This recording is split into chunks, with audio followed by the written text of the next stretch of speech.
Hello, my fellow Extraordinary Americans. I'm Cosmos Dar, and this is Extraordinary America. What is Extraordinary America about? You see, American identity is about freedom, the opportunity for a better life, and the pursuit of happiness. However, most Americans are not free when it comes to the financial front. Most Americans are suffering from financial slavery due to loss of jobs, stagnant wages, inflation, and debt of all kinds. Wealth and income inequality runs rampant across America, and the middle class is all but disappeared.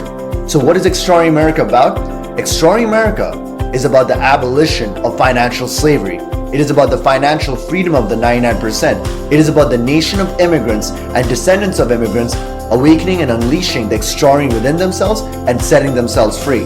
The path to financial freedom is through entrepreneurship and investing on the light side. It is about financial education, not only when it comes to money in the monetary systems, but also in regards to how to start a business, investing, especially when it comes to precious metals and real estate. In this podcast, I interview guests, many of whom came from humble beginnings, to see how they did it and how they attained financial freedom in their own lives and how they did business. And it is my hope that you will be inspired and you will want to awaken extraordinary within yourselves and realize the American dream. Once again, welcome to Extraordinary America. Hey Richard, thank you so much for taking the time to do this podcast with me. It's an honor to have you on the show. Absolutely. It's an honor to be asked. I look forward to it. So Richard, can you tell me and the audience a little bit more about yourself, your background, and how you got started? Sure. So my name is Richard Olson. I own several companies now, but I didn't start that way. I started as a 19-year-old kid straight out of high school. I went to a production floor, ended up running that company and building it. And that was by an early age of, I think, by the time I built it, it was like 27. By 31, I was president and CEO of another company, which I built. In that time, I also put on and then lost 125 pounds and raised two children. Volunteer firefighter for 17 years. And now, since then, I've done nothing but run my companies and teach others how to do the same. So Richard, that is amazing. Like you not only raised your family, you're also basically you lost 125 pounds, you gained and lost 125 pounds, and you're starting all these companies. Can you tell me an audience what is like the strategic vision of your like for your life that you had over the from 19 to the next 1 or 2 decades, and how did it evolve over a period of time? That's a great question. So, to be honest, I didn't have a vision up until I was about 37, which is probably not the best answer, but I always knew there was something different. And I always knew that it was all about the people, and I wanted to do great things, whether it be take people and show them, what they can do. Even when they didn't believe in themselves, I believed in them. And I was actually living everybody else's life at that time. I was living a life of, you go to the same bar and drink at the same drinks with the same people. And then I would go work for 80 hours a week and back. It wasn't until I was about 37 that I got crystal clear on what I wanted, maybe 38. And that really changed it all. It went from a very poverty mindset to where I'm at now, where it's very abundant. And things are pretty fruitful at the moment. But had I not taken that path to get there, it never would have changed. That's right down to the weight loss. I was overeating, over drinking. I knew I would die. Had a kid, changed it all. And now here I sit before you, 1.5 people down. And I literally built during COVID, multi-million-dollar company on my $200 laptop. And now I have a team of 11 people, and we're global. So it's pretty cool. Wow, Richard, you build a multi-million-dollar business during COVID time. That Yeah. is intense. Not many people can do that. Like Yeah. before I get into the nitty-gritty of that, like, what is like the motivational factor that drives you? Like I know you have a company called Driven Solutions, but for you yourself, what drove you at the age of 19 to 37, and then what drove you from 37 from the age of 37 onwards?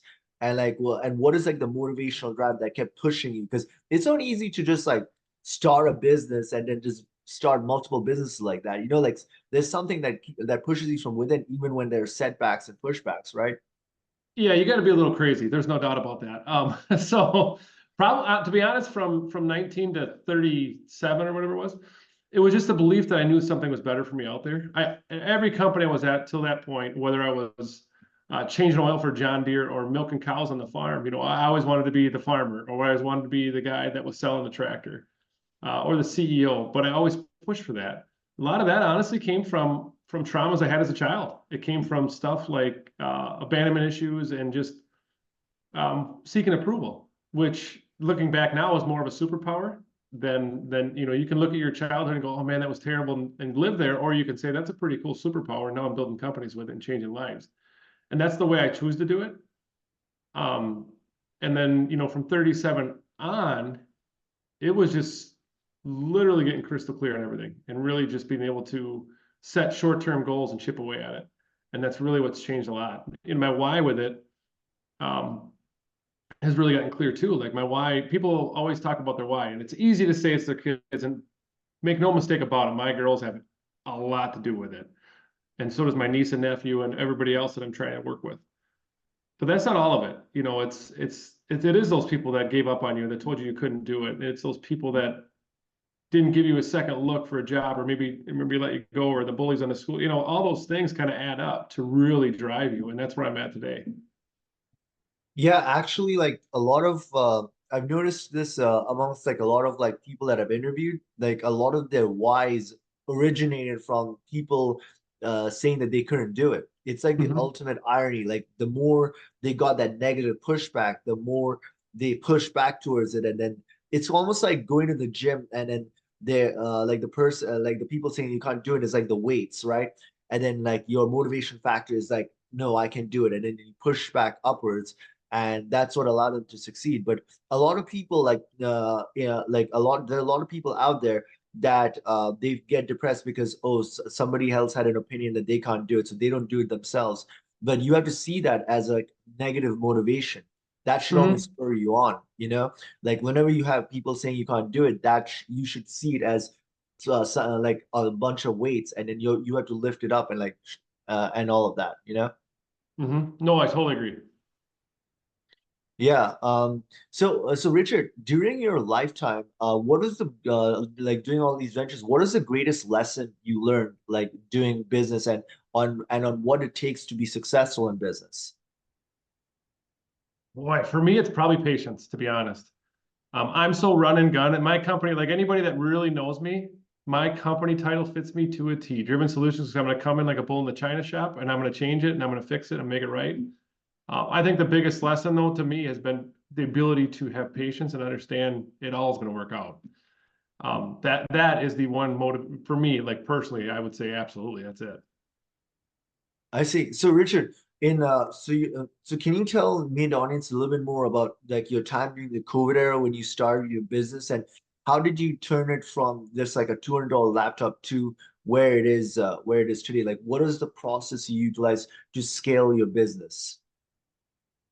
Um, I probably did it backwards, to be honest with you.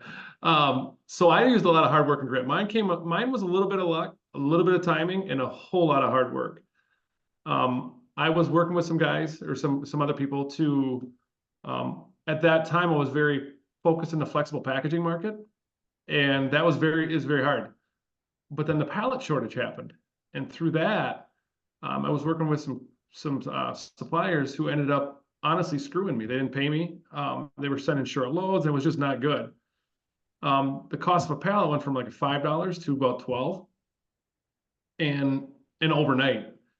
I happened to find 10 truckloads, and I actually have, you can't see it on camera, but back behind me, I have a framed where I wrote that down in the notebook. Like I need to sit down and focus on this. And I found the truckloads, developed a system around it.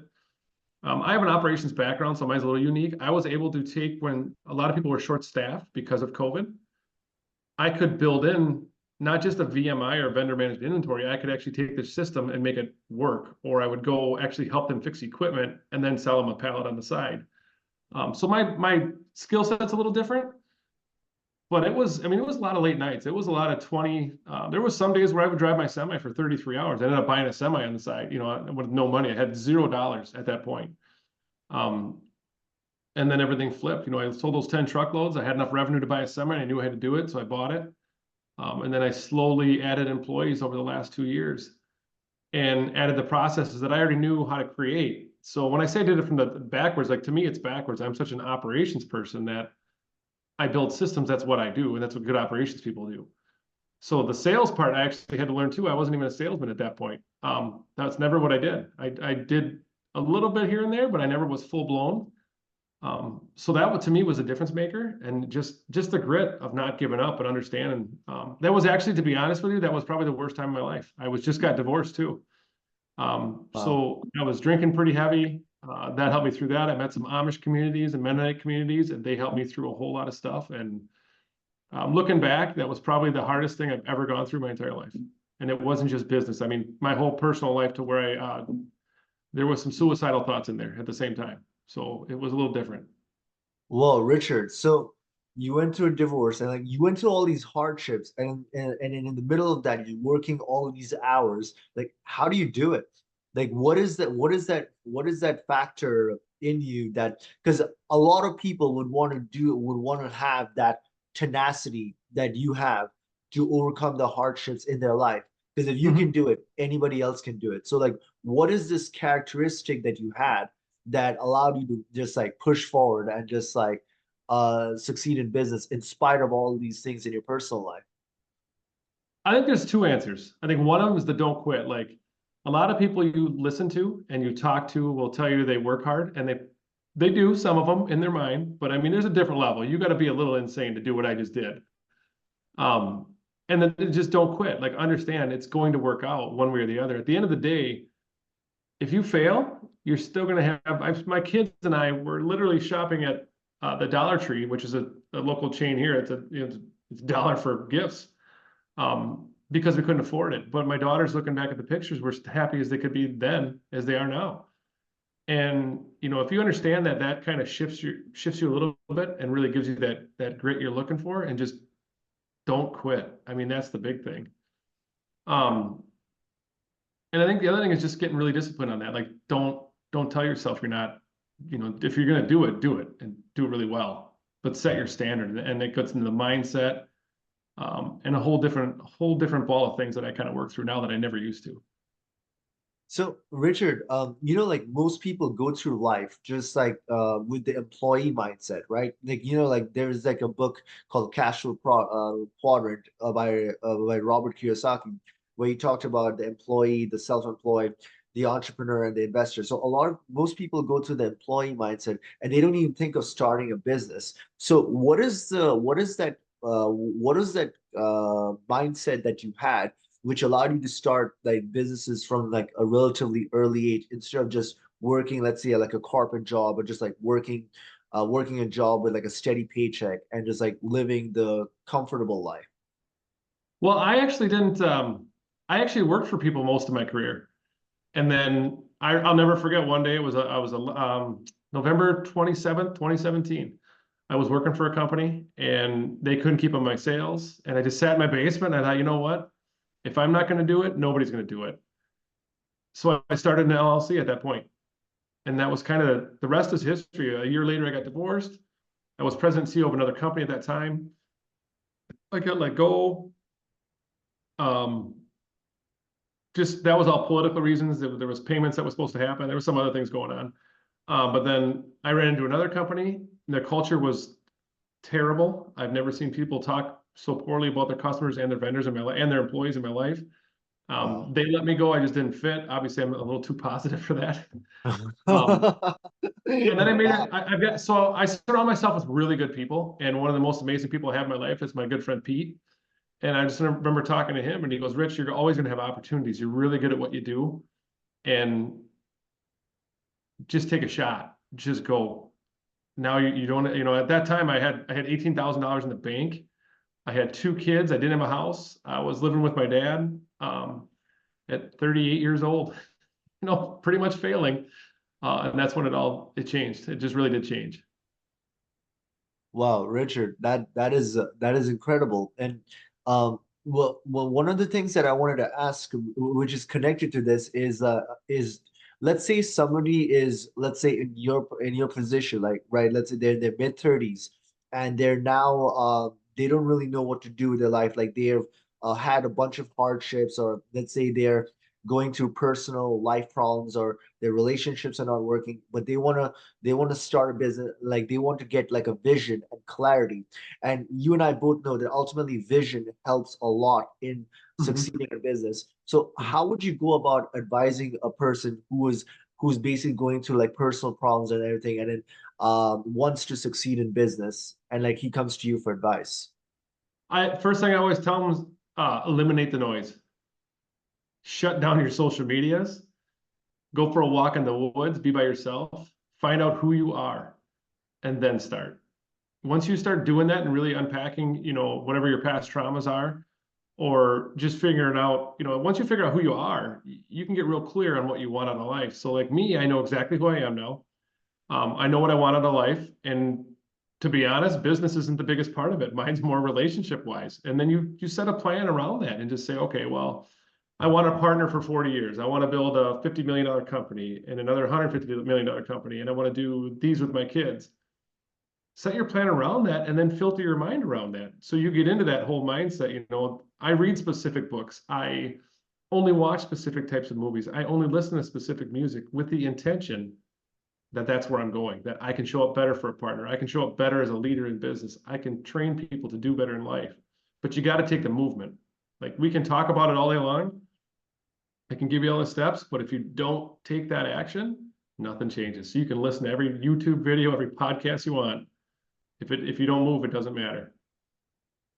So Richard, so a lot like I went to a bunch of like business seminars, right? And in Mhm. which, and one of the major themes that I basically learned over there was, if you're not prepared to receive, let's say like if your mindset is not on the level where you can handle seven figures income, right, in your company, then you will never get there. Like you could have like a seven-figure opportunity, and you'll still screw like mess it up if you are at a six-figure level. And most people, they cannot comprehend creating a multi-million dollar business. So, what mindset shift or limiting beliefs would they have to get rid of or transform in order for them to be able to receive from the universe the ability to like get more opportunities to get to that level? That is such a great question because I study that a lot. And it just kind of going back with my story, like I remember 4 years ago, I wrote myself $1 million check and then a $7 million and a $50 million.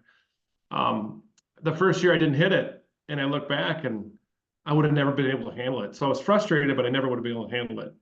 Now we're doing okay, but you have to open your mind up to believe you deserve it, which then, it starts with gratitude. It starts with really understanding what the universe is looking for.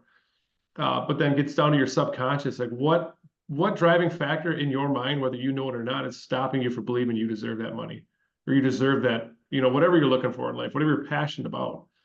If you can't get to that next level, it's something in your mind, and you need to take steps, whether it's meditation. I do a lot of yoga. I absolutely love it. I meditate daily. I go for walks. I journal a lot. I do see a counselor from time to time. I've got mentors. I get my mind around the right people. Um, but yeah, if you do those steps, and it really does start with gratitude. If you're grateful for the little things, the big things will come. And then the weirdest thing is I'll like just believing, instead of thinking when you're going to the mailbox that there's going to be a bill there, think there's a check there, and then pay attention to see what really happens. Because I bet you in the next couple of weeks, it's not so much bills, it's more checks coming in your mailbox. It's the most amazing thing that actually happened to me. I'll never forget talking to my dad on the phone, and my check came where I was actually down to my last dollar in my bank account. I wasn't gonna be able to make rent. My check came for our taxes, so I got a tax reimbursement, and then the next day I got a check for some COVID money. I'm like, oh my gosh, I didn't expect any of this stuff. Um, it just really is getting your mind around that, and to the point now. Last year, I actually went backwards on that, to be honest with you. I was doing really well, and I didn't look at my financials because I thought I had the poor mindset. I really got in my head again. I thought, you know what, I'm not doing as well as I thought. And sure enough, I quadrupled probably even what I thought it was making. It was pretty good.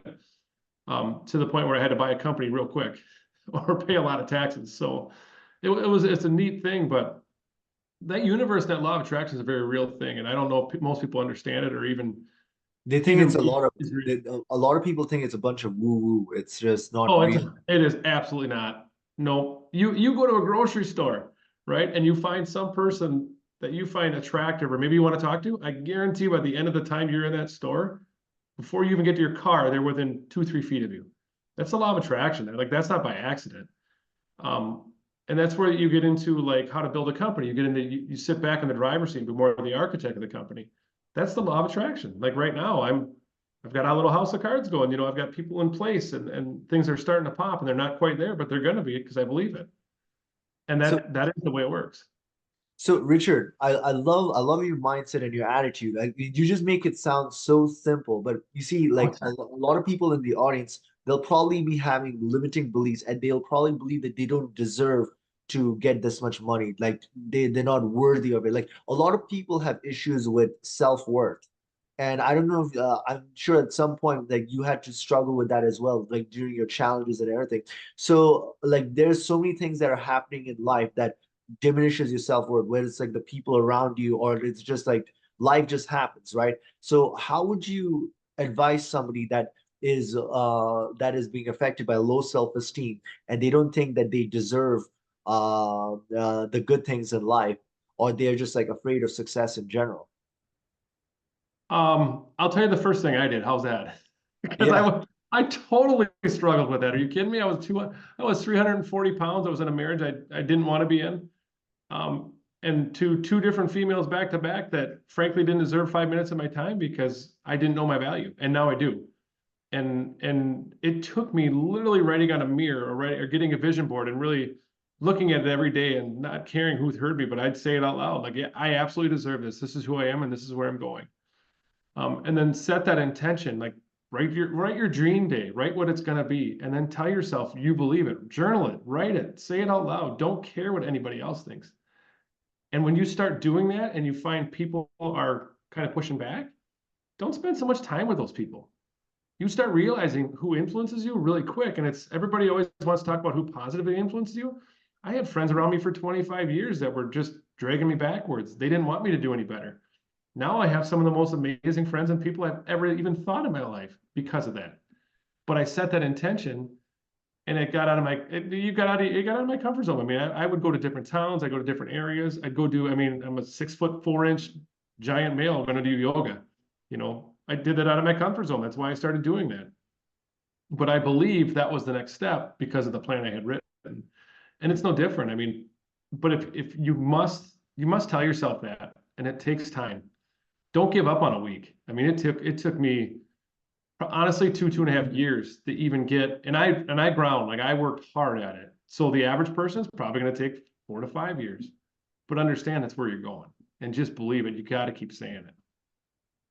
So Richard, like this is amazing. It's a testament to saying that you can come from any state and you can basically succeed in whatever you're doing in life. Because if you can, because you're an example of somebody that did, like you were overweight and then you overcame that. You had difficulties in your personal life and everything. So but as a continuation of this question, can you give me an example of like a challenge throughout this thing like that you had, and like how did you overcome it so the audience can get an understanding of what was your mindset process of overcoming such a challenge? Oh man, a challenge I had on how to overcome it. I had so many, I don't even know where to start. Like, what was Um, the biggest challenge in your case? And like, what is your mindset process? Because a lot of people have challenges in their life, but they just don't think that they can overcome it. They just accept their lot, their fate, that they just think that this it was fated to be. But we know between you and me that it is oh possible to yeah, overcome. I actually, I'll tell you one that was my hardest was, believe it or not, was my financial. So I knew I was not looking at my bank account. My bank account went from zero to $150,000 in a matter of months in the black. And I never looked at it. I just kept throwing money in there, not knowing what was going on, writing checks here and there, didn't really care. And then tax time came. And I knew I couldn't do it alone. So I had hired my friend's wife, Bailey, and she needed information. And the only way to do it was I had to sit my butt in that little apartment and go through every single one of my bank accounts and figured out where I spent money, where I had money coming to kind of get, you know, what I had left at the end of the year. And I didn't do that because I was so afraid of losing money because of the divorce. You know, we grew up poor. That was the poor mindset. And I had thought I dealt with it, right? So I set this grand plan. And what you realize is you keep finding issues throughout. So you might, yeah, I got really good at operations. Well, that's my strength. That's natural. I got even better at sales. Well, I'm pretty personable. Okay, I got that one down. Now you got the financial side. Well, if you keep kicking that can down the road, it's eventually going to bury you, or you got to put a stake in it and go forward and really stare at it and just get immersed in the fact that you suck at it, but you need to fix it to move forward. No, that is true, Richard. But it requires a lot of self-awareness, and like that's a it's a hard thing to do. But if you want to be successful in business, and for anybody in the audience that's listening, that you have to attain like a level of self-awareness, and you cannot. It might hurt, but you have to push through because identifying that is the secret to changing who you are, and then success comes right after. You know. Mhm. So Richard, if you could time travel and go back to and talk to your 18-year-old version of you, right before you started like your first business and all of that, what would you tell him? What would you advise him to do differently? Live life like there's no tomorrow. That's another part of my mindset that's shifted to where on my door walking into my office, I actually have a funeral home sign to remind myself every day. And the reason being because there's so many fears that you put on yourself. And it's not that I don't, I mean, there's times where I still do, but you start living like you're dying and things change in a hurry. Most people don't. At 18, I didn't. At 28, I didn't. At 38, I didn't. Now I do. And and it changes your whole, like, it gets you crystal clear where you want to go and not zero apologies to anybody. Like, this is my life, take it in my hands and go. But you really got to do that first. Interesting. And Richard, like I know like I'm asking a lot of questions of mindset because Yeah. I want the audience to know that mindset is everything. Like yeah, actions do matter, but if you can transform your mindset, you can basically achieve whatever you want, and you're a testament to that. And Mhm. basically there are no excuses, you know. It's all a matter of like will and it's of understanding the right perspective. But on a national level, Richard, like you know, like our American identity is one of freedom, right? And it's an entrepreneurial immigrant identity. But a lot of people are like struggling financially, and they need to do business or they need to understand how money works. What do you think should our perspective be on a national level, or what should the mindset of an American be on a national level in order to achieve success as a nation? I think stop listening to everybody else's version of success. Start there. I think that's a big one, especially with mindset. Like my version of success is completely different than yours, and it should be. You know, we're so quick to go buy all this stuff we can't afford. I did this with nothing. I literally was writing checks I didn't have, down a dollar in my bank account. But I was probably happier than I've ever been in my life doing it. And I did that by not buying a brand new truck and not buying, you know, the Stanleys of the world or the big name brand. Even to this day, I won't want to wear brand name clothes unless it says Driven Solutions on it because I'm not making somebody else rich. I won't wear it. But I think those are the big, you know, big couple things, and just your version of success shouldn't matter what people say on social media and shouldn't matter what other people think. You know, to me, I would like an abundant life. So my financial success is going to be much higher than somebody else that's saying, hey, I want to go off grid and I want to go live a life on just driving around the country. Cool. Financially, we're going to be different, and that's okay. I've got really good friends that are going to they want to make $5 million and they want to retire, and that's it. That's not me, but that's cool. That's what they want to do because you can live off the interest. So I think Americans, we're so apt to listen to everybody else and really compare to each other. And if you can somehow get around that and then set the intention like this is what I want, this is what I'm going to get out of life, you can change your own world first. And that's really what matters anyway.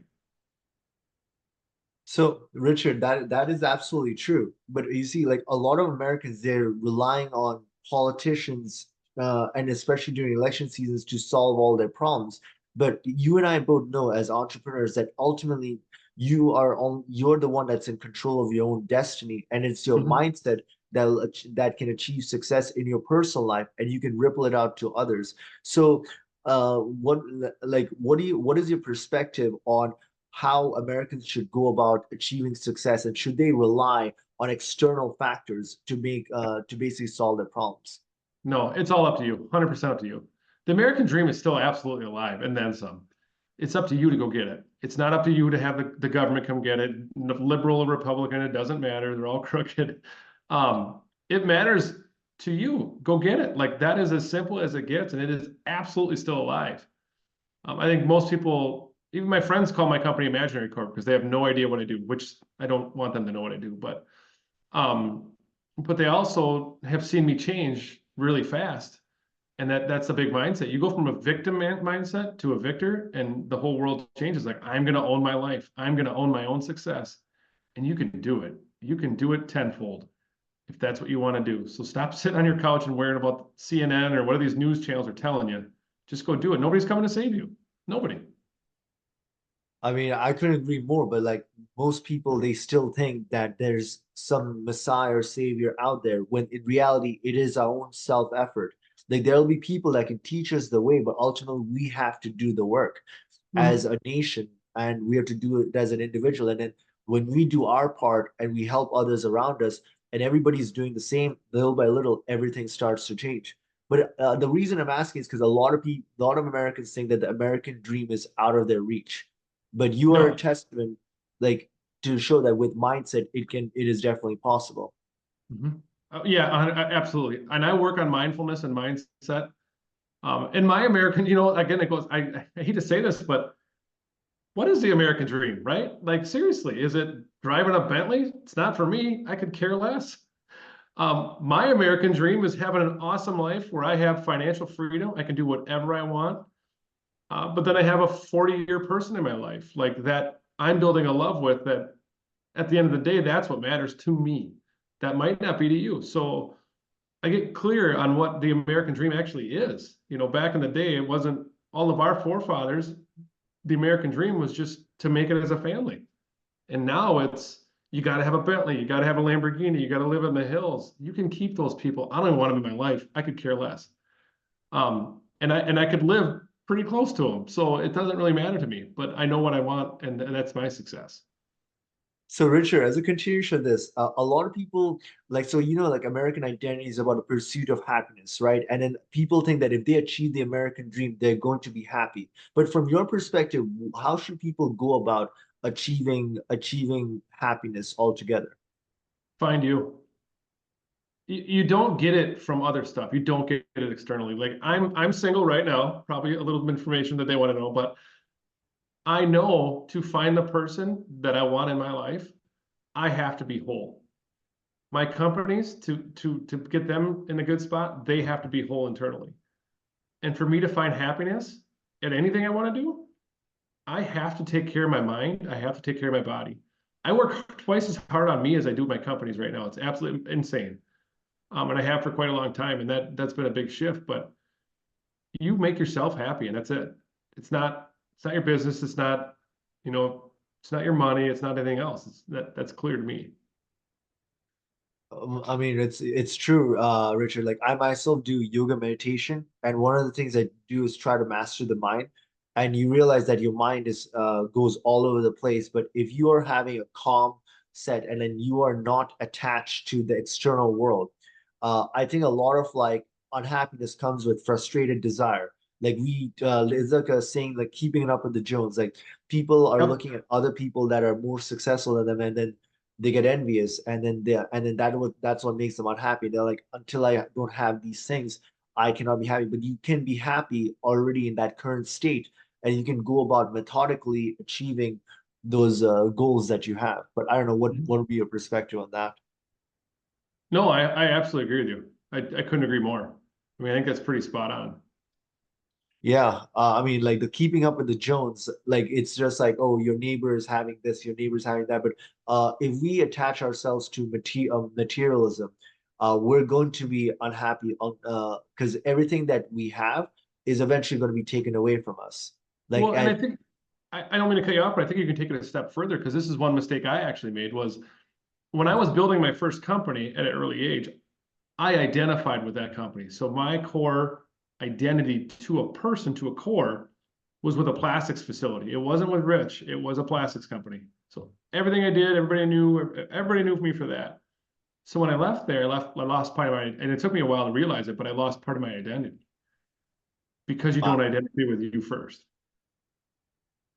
Yeah, it is very important. And I'm telling you, starting, do not to the audience, do not identify with things that are external to yourself. Like you have to realize your identity has to be something that is intrinsic to you, you know? And when Mhm. you put yourself and you attach yourself to all these things, that and eventually when they're gone, then you lose, as you mentioned, like part of yourself. Mhm. Yep. Um, so Richard, as an entrepreneur, what is your how do you view inflation and debt? In what? Like, how do you view inflation and debt? Like, as an entrepreneur and business person, like, what is your views on the concept of inflation and on debt, and how do you see those two concepts?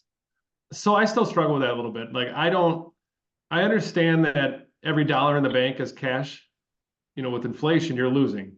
So I had to build my company on cash.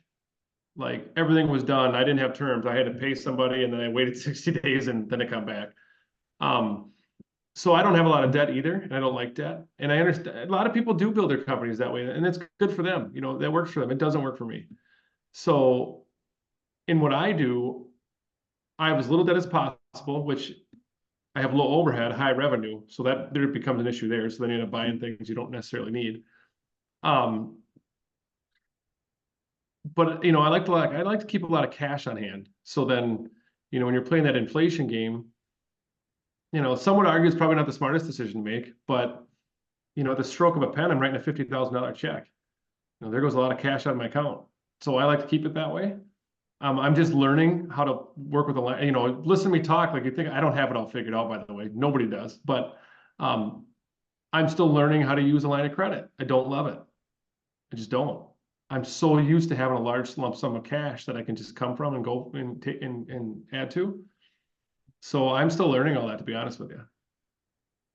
That's interesting, Richard. Because yeah, like whenever I ask like a lot of like entrepreneurs and everything, like yeah, they have so many different views on inflation and debt. Like some people love it, some people hate it. Some people say that you have to like you need to in order to get your company to the next level, you have to go into debt or like you got to get investments. You got to have strategic debt, and some people suggest that to combat inflation, you have to like basically invest in precious metals or all that stuff because the purchasing power is going away. So there's like different views on this matter altogether. So I will add on that though, now that you brought that up. So like I have financial people that work with me. I have a bunch of them. But I don't invest in anything but me. And here's why. Like I can put $1 into gold and now maybe gold's a bad example. Any stock, right? Take any stock, and your rate of return is between 6 and 12% on a good day. I can take that same dollar in driven solutions and I can make between 20 and 40 points on that day and then do it again tomorrow. So why would I invest into a stock market that's in somebody else's hands? Wow, Richard, that was a profound statement right there. Because you just like in one sentence, you basically gave the gist of it. Like so many people focus on the stock markets, this market, that market, Mhm. but ultimately, what you're saying is invest in yourself and start your own company. Yep. And then Oh, absolutely. And I'd love to train you to do it because it's fun for me now. Oh yeah, absolutely. no, like that is profound, Richard. Like I'm glad you said that because yeah, everybody focuses on other companies, but you're saying focus on start your own company and focus on that. Invest in yourself. And I Mhm. completely agree with you. And then Mhm. which brings me to the next question, Richard. Can you tell me and the audience a little bit more about Driven Solutions and the premise of how it started and what it is about? Yeah, so Driven Solutions, I own a couple different companies. Driven Solutions is a packaging company. I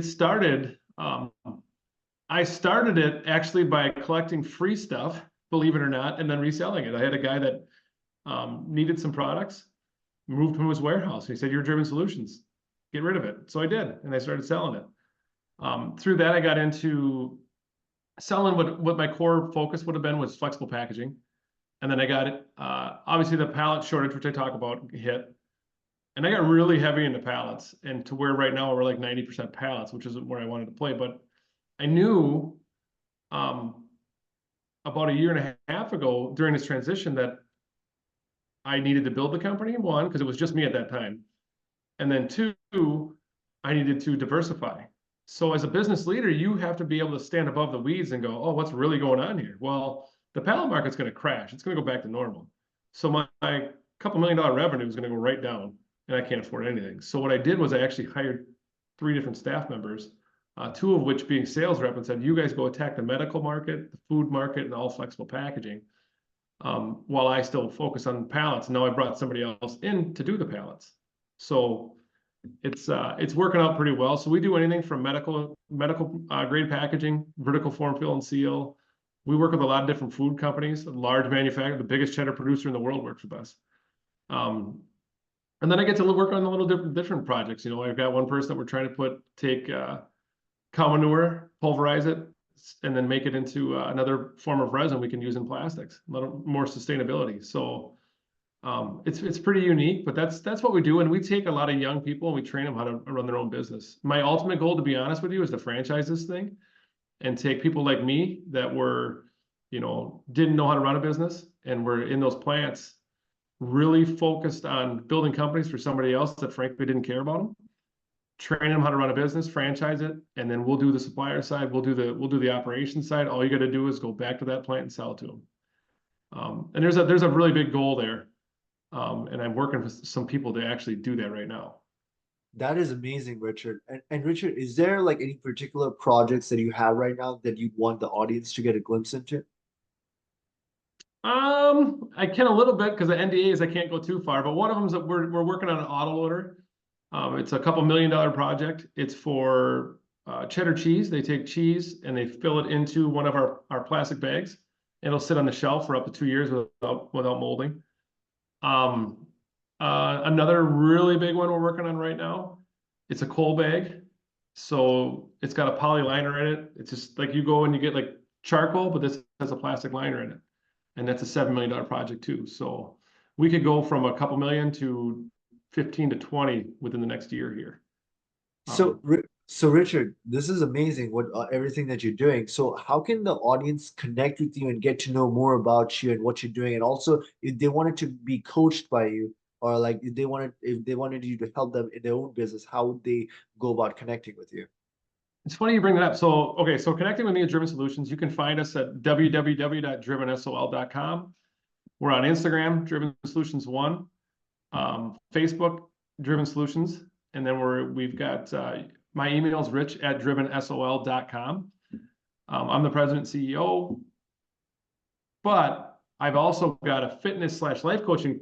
It's called the One Fitness, and I'm actually getting into more of the life coaching overall, but I want to take CEOs and train them how to be a better CEO at work, but a person at home, because I've got the whole top to bottom where most people don't. You can find me on all the same stuff, but that's one thing. And then I've got my podcast as well, which is Dad Life's Triumphs podcast. That is amazing, Richard. And Richard, I'm so grateful that you took the time to do this podcast and give me an audience an understanding about like mindset and how to basically succeed in business. Because you make it sound so simple. Like it's just not. like you just made it sound so ridiculously simple, but obviously like, it's like a matter of fact. But no, I'm just like, you're just like, yeah, I just do the $50,000 check, this, that, and like, Yeah. no, it's obviously not. And I'm so glad that you came here and like showed us like the mindset and like the understanding of how to succeed. And I do hope that you come back here on this podcast at a later I'd time. love to. Absolutely. You let me know anytime. I'll be back. Thank you, Richard. I appreciate that. And Rich, I want to conclude this podcast by letting my fellow extraordinary Americans know that, hey, look, there's an extraordinary within each and every one of us. It's our duty to awaken it and unleash it. Until next time, bye for now. Hey, everyone. Thank you for watching Extraordinary America. If you like what you see, please do subscribe to our podcast and share it with others. Remember that the best investment that you can make in your lifetime is in your own financial education, for it is knowledge that truly sets us free.